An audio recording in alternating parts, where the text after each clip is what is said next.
Well, hello everyone. This is Data-Driven Formula One with Patrick, Henz and Ganna Pogrebna. Hi, Patrick. Hello, Ganna. Hello, all. Nice to be back, and this time with one of the champions, Jody Scheckter, and as you put it here, the fastest man in South Africa and beyond. Yeah, so that's to date, right? Jody Scheckter is recognized as the most successful South African Formula One driver and a champion. So yeah, I mean, I'm looking forward to this episode. So this is a very very, very big talent, Jody Scheckter, and yeah, we don't get too many South African drivers in Formula One, unfortunately. So this would be another good opportunity to talk about South Africa and his training. And he has.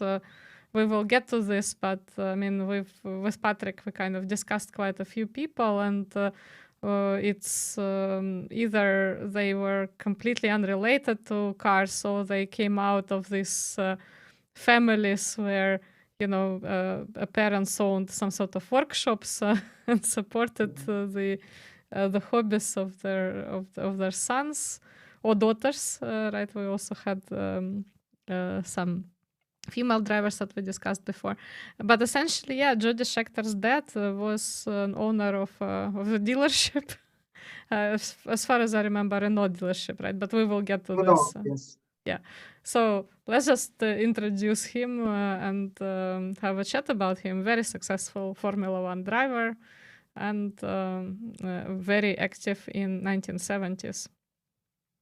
Exactly, and what is interesting, he was a quite smart driver or quite smart person, and he still is, because we see that he also had been able to learn. He completely changed his attitude, his driving style. So he was somebody who was able to evolve, and that's made him so successful in Formula One and beyond, as we will discuss at the end. So, full name Jody David Scheckter. Yep. He is a South African business proprietor today and was former motor racing driver, including champion. So he competed from 1972 to 1980, which we will see, and became a champion in 1979, driving for the Scuderia Ferrari. Born 1950, so he's now 72. Place of birth, East London, which is in the Cape Province in South Africa. So due to this nationality, South African, he started his career in Formula One with McLaren. Then he drove the famous six-wheeler at Tyrrell, had been very successful for the small Walter Wolf team, and then later became champion with the Scuderia Ferrari. 113 entries, 10 victories, 1 championship. Yes, yes. So quite an amazing career, considering the constructors that he worked for, completely different strategies and resources. And yeah, but his most successful year was for Ferrari team. And I just want to again emphasize that it was not easy to get a place on a Ferrari team. So this guy was good. Yeah, normally never easy to get into Ferrari, and he did it, and he even used this and became the champion. Okay, but first to something completely different, and I will later come to it why we mention it. Some time ago, I wrote a small children book where I tried to include a little bit what makes Formula One so fascinating, and also liked to use the opportunity to present the different Latin countries and not only show them as the typical cliches. So we see here the little race car people in Mexico, Brazil, Argentina, and also Cuba. With all these happenings are inspired by real happenings. So I think it's quite nice if you want to read to your children and explain them why you are interested in classic Formula One. Of course, so far, no relation, yes? Yeah, I just want to mention that Patrick didn't only write this book, but he wrote quite a few books about Ferrari and books about leadership and Formula One in general. So definitely I would encourage you to read them. And that's actually partially how we decided to do this whole series is when I read Patrick's books. So yeah, definitely highly recommended. Yeah. Sorry, go ahead. The reason why I do this shameless advertising in our podcast is because there's an audio version which was narrated by Katrina Leffler, who narrated various books. So I was very happy that she did also Pepe in the Americas. And she knew personally Jody Scheckter. In fact,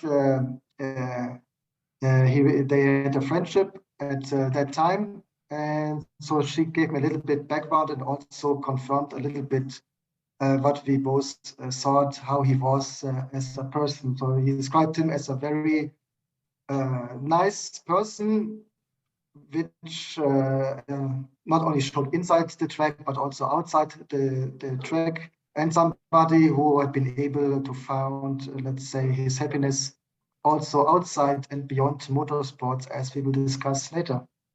Yeah, and we also see that there is kind of no huge drama with this particular driver. He, was very successful, got his championship, and he retired. He made a decision to retire in 1980. So quite a smooth career for a Formula One driver, which is also, I think, an art. It's not easy to have that type of career. You need to have a personality for it. Exactly, and we see this also in his relations with his teammates. He never had any kind of problems. Mm-hmm. So this underlined his character. It's quite surprising when we see how he started, because in the first years he looked a little bit as this gentleman on the left. If you can see us, it's the Hulk, because he was really very aggressive, easily got angry, and due to this caused a lot of accidents, which nearly had cost his career in Formula One, as and we will see this on the next slide, as some of his colleagues said he's incapable of driving Formula One due to his character and aggressive driving style. Yeah, I mean, I just want to probably also say a little bit about his family, that his family were Lithuanian of Jewish origin, and his father had a Renault dealership, and this is how the sort of the interest in cars developed for Jody Scheckter. And I think that it's kind of defining that he was always interested in racing, right, and in cars, and growing around the workshop, and obviously this desire to compete was always there. And yeah, like Patrick said, I mean, and this is, I think, like, to me, Jody Scheckter is very I think what we can really what is really remarkable about him is his ability to learn, right, from the context, because as Patrick said, so originally he was this rather reckless young driver, but then if you look at how he adapted to different teams, it's quite amazing. So this obviously requires an amazing ability to listen and to learn from what other people are telling you and the feedback that they give you. Because obviously everybody wants to win, right? And especially if you're in racing. And it's only natural that you are very competitive as a young driver. But then if you are not able to listen to the people who are around you, that could end pretty tragically for you. And in this case, we saw a really success story of how, he was able to sort of navigate this whole space. So for me, one of the most intelligent drivers due to this ability to active listening, meaning listening and also understand what people try to tell you. Yeah, so definitely, I think in terms of communicating, he was a really great communicator. But I guess it also has to do with, with again his family background, where if you are growing up in a kind of business family and you need to sort of adapt to talking to customers and all that, that's also a skill that you maybe subconsciously originally develops, but nevertheless, if you observe your father or your family being kind of trying to adapt to kind of customer needs and listening to different sides of the story and taking the feedback on board, I mean that's also helpful. That's right. So he did a quite classic career, starting in British Formula 3 Championship, which is, I mean, we have Formula 3 championships all over the world, but I think the British one is, at least in the 1980s, was the strongest one. So here he started, and as mentioned before, he was a very fast driver, but with a high level of talent, but often too aggressive, too reckless. Nevertheless, he got the attention of the McLaren team, who decided to put him under contract. And he had this debut in 1972 for McLaren in the Formula 2 Championship. Get victories in South Africa, in Silverstone, and due to this, McLaren offered him the opportunity to start also inside Formula 1 in the US Grand Prix in 1973. Yes, indeed, and I think this kind of this strategy from McLaren is very cool, because if we look at the strategic decisions about drivers, constantly we're trying to have maybe a more experienced person with more younger person, like more of a rookie. And here it's really cool that they took a chance on him really after all this this quite an aggressive performance. But again, that just showed that he was able to show that he can actually listen to the team, right? So otherwise it wouldn't be able to. This wouldn't have happened. So if they thought that he could not be he could not be persuaded and he would not be able to work with the team, then he wouldn't be there. That's for certain. Yeah. Exactly, and of course we should mention also that in parallel in 1973 he also managed to win the Formula 5000 championship. Mm-hmm. Formula 5000, we never spoke about it. It's something like Formula 1, a little bit different requirements, but the cars are quite similar. Formula, like maybe something like a Formula 2 car, so much less professional, much lower budgets, etc., but also quite fast races. Yeah, I mean, he a little bit. So if you remember, there was this very old film with Tom Cruise when he played a NASCAR driver called Trickle. Remember? Yeah. And then there was like this moment where the team manager was saying, "Oh, this is how he drives." And he had like a completely destroyed tires and all that. And this is like how he drives under my supervision. And then they were like, he was just as fast, but like actually with tires intact. And it kind of Jody Scheckter actually reminds me of that character. Not yeah. So even though the film is obviously about NASCAR and not about Formula 1, but I think like if you look at this transition from Formula 5000 and from like Formula 3, right, that he was competing in, into McLaren team, I think that's exactly it, right? So this is how he does it, and this is how he does it with the team McLaren. Yep. Okay. But if you hear some bells in the background, don't be alarmed. That's just the noise of the big city, as I'm in Mexico City right at the moment. Yeah, I tried to filter yeah. it out, I think you're but you hear fine. it. Yeah, I think you're fine. I mean, at least I cannot hear anything, so that's good. Yeah.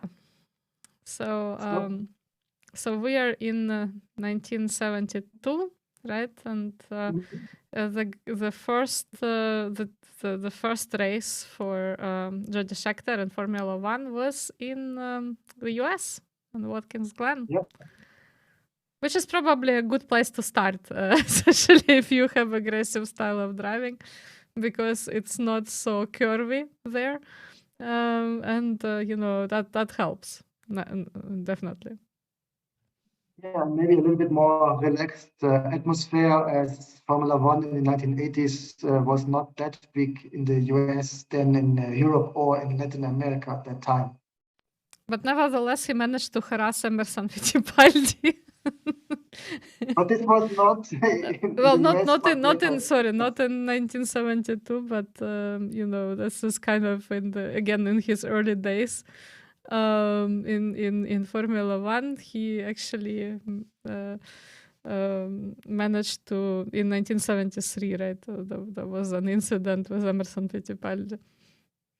Right. So to quote him, Emerson Fittipaldi speaking about Scheckter, this madman is a menace to himself and everybody else and does not belong in Formula One.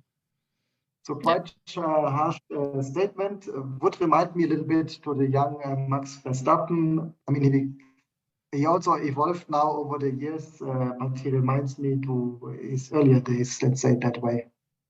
Yeah, and I think this was really a wake-up call, right? When when in the British Grand Prix he managed to hurt quite a few cars, and they said, okay, well, we've had enough of him, and he needs to be completely banned.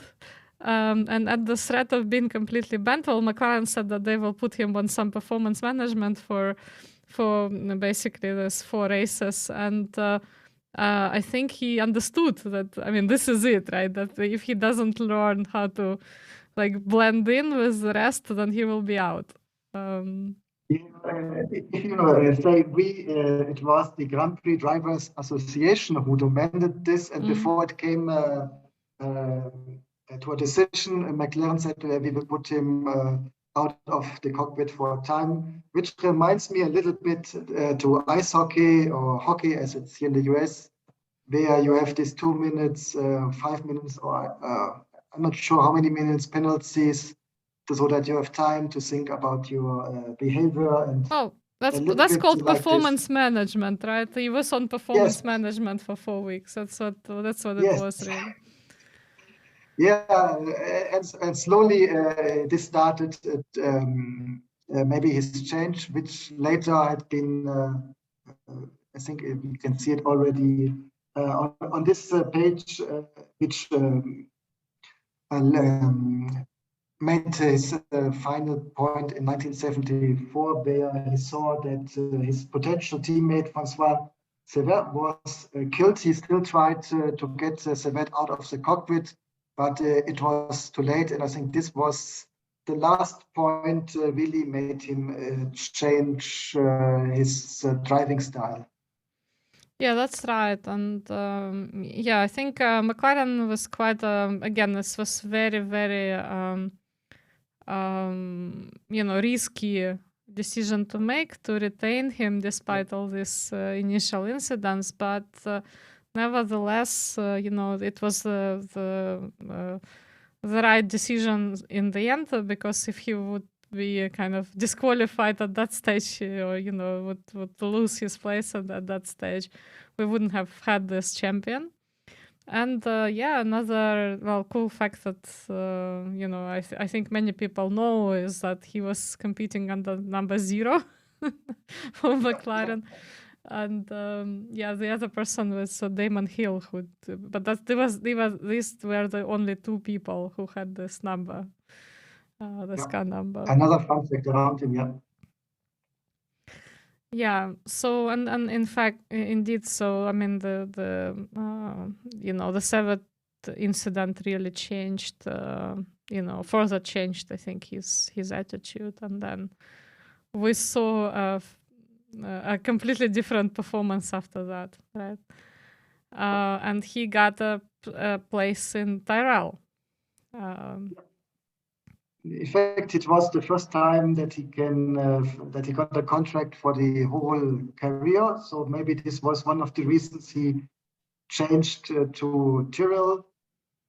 Maybe because Tyrrell understood his talent, or maybe also nobody else wanted to drive the six-wheeler, or a combination of both. At least Jody Scheckter joined Tyrrell, drove the six-wheeler, and in fact he did quite well, even if he not really had been a big fan of this constructions. I mean, he said, and I quote again, a piece of junk. But his results had been quite good, and even one victory for the team. Yes, exactly. And that again kind of showcased his talent. Again, he didn't stop being a competitive guy, but I mean, being in a very experimental car that looks weird takes a lot of courage and a lot of dedication. And certainly, this was a really great decision for Tyrrell to retain him.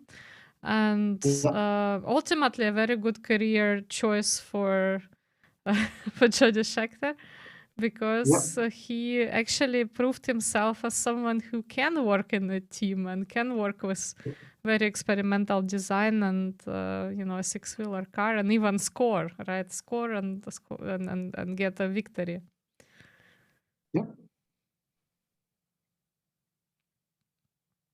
And then he made another good decision, joining the Walter Wolf team in 1977, a very small team, quite conventional car, but he did great, even became second in the championship after Niki Lauda, which was a great success for this very small team. Yeah, and this is how he was spotted by Ferrari, right? So he actually managed to, when he was in Walter Wolf, so we discussed Walter Wolf in a special with Patrick, and we said that they managed to produce quite a few young talents for Formula One. And obviously, I mean, this was, again, one of the defining moments in Jody Scheckter's career when he got spotted by Ferrari and got a chance to partner with Gilles Villeneuve in a team, and got this kind of a chance of a lifetime to drive for Ferrari, which is really amazing if you think about it. Yeah, came of course for the right time, because 77 very successful, but 1978 he only scored the 7th position. So I think it was clear to Scheckter that this small team would not be competitive again anymore. So it was the right time, the needed time to leave for him. Yeah, but at the same time, again, you wouldn't, if you didn't have the skill, right? You wouldn't be able to even get an offer. As we know, there were very good drivers who tried to get a place in Ferrari and did not succeed. And clearly he showed enough. Yeah, he showed enough potential and enough skill for Ferrari to sort of employ him. That's a big thing. There it is. And he fulfilled the hopes of Enzo Ferrari and the whole team. He joined in 1979 and became a championship, and supported also enough together with Gilles Villeneuve that they also got the manufacturers championship that year. Yeah, absolutely. And this 1979 for Jody Scheckter was a very apart from being a very successful year, it was also a year when he worked with a large manufacturer with a completely different conditions. And even though he had the McLaren experience, I mean, this was really his chance to prove himself, and winning the championship was, I think, just a evidence that he took that chance very seriously and managed to score this amazing victory. And really, that I think for every South African, this is a very, this was a very cool moment, and probably still is. And yeah, I'm just amazed that how he basically managed to develop that career from being a complete kind of completely nuts with his strategy to being in a very structured, very strategic environment. And it kind of tells you again, right, that this is a combination of leadership and the driver, that if you have the right talent with the right type of coaching and the right team around them, then they will actually produce wins, even if, previously there were this, they were viewed as complete lunatics or something in a different environment. But then again, it actually shows his ability to adapt, his ability to listen, and the team's understanding of his talent, and being able to partner him with the right people. Yep. And as addition, he had been a great team player, came along very good with Gilles Villeneuve, and due to this, the team had this great results, not only his personal results, but also the manufacturers' championship that year. Yes, absolutely brilliant. And also I think when you have this really a real risk taker there, this is also kind of very interesting combination for Ferrari, that is kind of quite a strategic team. So certainly when you see this type of combination, it's very that it's going to be an exciting season, and what a season that was, right? He really produced this absolutely amazing result for them. That's true, and so great season.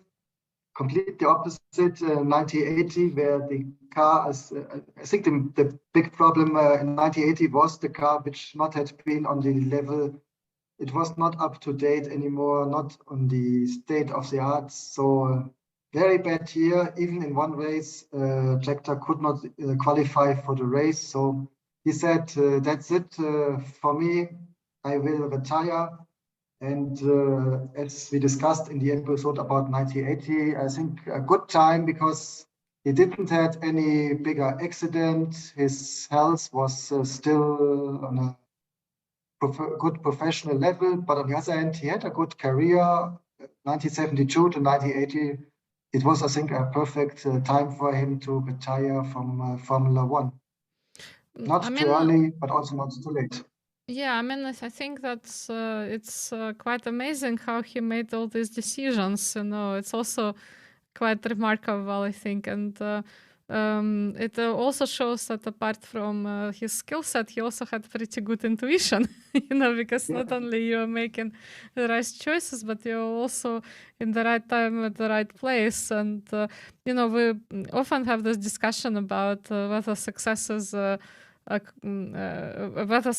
is skill or luck, and this I think the example of Jody Scheckter is in the category that you can be skillfully lucky, right? So you're kind of this skillfully lucky person, and certainly you're making a lot of intuitively correct decisions, because obviously you don't know when you're joining a constructor whether you're going to win. You have some idea of whether the car is good or not, or whether the team is good or not, but you don't know. And it's just very remarkable, I think, very remarkable career. Yeah, completely agreeing with you. So this was practically his Formula One career. Yeah, but to me, I don't know, Patrick, if you agree with me, I think his main learning probably happened in Tyrrell, because that was really experimental team where he had to really work with some strange designs and really experimental stuff. I agree. Of course, it helped McLaren to bring him into Formula One to get experience. But then Tyrrell was the first year where he really drove the complete year, so he had all the trust of the team in him. So I think this also helped him, as I think he was a quite sensitive, sensible person. So having perceiving the trust the team has in you, this also supported him. And due to the experiences, he was on a learning curve, and this supported in the team inside Tyrrell, of course. And this helped him then getting the very positive results. I mean, he had this also in Tyrrell. He became third, seventh, third again with the six-wheeler. And then the small Walter Wolf team. Of course, it was a luck. He couldn't know that the Walter Wolf car would be that good, but he had the luck. He was prepared for being in this situation. And then, of course, he was prepared enough to be successful inside the Ferrari team.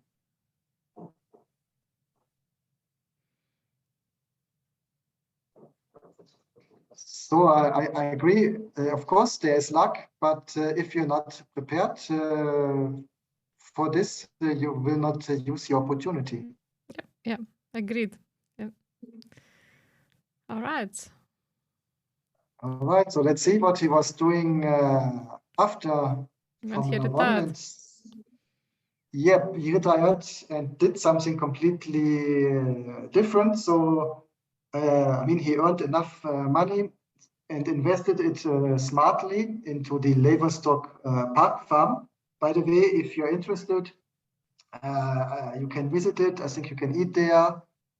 You can buy there also very natural products like buffalo mozzarella, buffalami, milk ice cream, Gouda, etc. So a lot of natural products. Just Google Leverstock Park Farm and you will see the official website. And as far as I perceive it, he's quite happy with his new status as a farming. And also here he is developing, so he's not just a typical farmer, but really brings farming into the 21st century, combining it with modern knowledge, science, make it as most environmentally friendly as possible. Mm-hmm. And he also has the educational center, right? Exactly. I think you can have there also some courses. So he really is into sustainability and also not only want to sell the products, but wants to show that you can successfully sell sustainable products. And also, of course, not only selling products for your nutrition, but also make it more sexy, selling also high quality wine. So also have ensuring that's not only healthy, but also it's fun and it's great taste, which you like to enjoy. Yeah, brilliant. So a complete change of a career. And judging from the fact that the company is still there, it should be quite successful. Yeah. Yeah, and by the way, he's not the only Formula One driver who started sustainable farming after career. The second one is the Brazilian Pedro Diniz. I mean, he already came from a very rich family. His parents are the owners of the Pão de Açúcar supermarkets in Brazil, which you find everywhere. So he also, after retirement, started with sustainable farming in Brazil, just as a fun fact. Quotes. And now, yep, let's speak. Let's see what the man himself said over the time. First one, Michael Schumacher deserved the Drivers' Championship. To be honest, I didn't want to keep my record as the last Ferrari world champion. It's never done me any good. And here you have to know that his championship 1979 was the last championship until the year 2000 with Michael Schumacher. So a long time for Ferrari without losing Drivers' Champion. Yeah, that's right. And obviously, what a champion it was, right, Michael Schumacher. We will obviously get into discussing his career eventually, but yeah. Yeah. And the next quote is about his collaboration with Gilles Villeneuve at Ferrari, right? Yeah, Gilles was the fastest driver in the history of motor racing. He had, as we discussed, he had a very good relation with his teammate at Ferrari, and he really appreciated him. And of course, Gilles Villeneuve, we will also discuss in a special episode. Yeah, then, and the next one is about retirement. Yeah, retirement. At the end of this season, I will retire from racing. If I was a tennis player, I could have kept going another year to earn some money, but you can't do this in F1. It would be foolish to kill yourself for money. Yeah. And I think this is a lot of the last point is very relevant why many drivers decide for retirement. It's not that they're not able to compete anymore, but I think your personal risk appetite gets lower over the time. Yeah, but I think it's also about the fact that he already achieved what he wanted to achieve, right? And, yeah, exactly. Yeah. So killing is not. I don't think it's not just in the direct sense of that it's dangerous, but it's just that I've already been a champion. Like, what else is there for me to do, right? So. Yeah, so I don't want to kill myself, like to exert effort, even though because I already have the highest award that I could do in this sport, and maybe I should give other people an opportunity to do the same. So yeah. Okay, then next words from him. I understood the difference of racing for Ferrari or for any other team. With other teams, you are the driver of a team. When you race for Ferrari, you're the driver of an entire country. It's a fantastic feeling.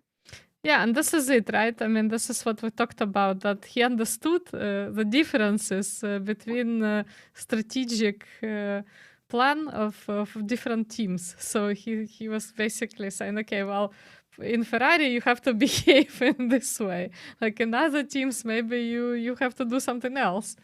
And but of course, driving for Ferrari comes with driving for Ferrari.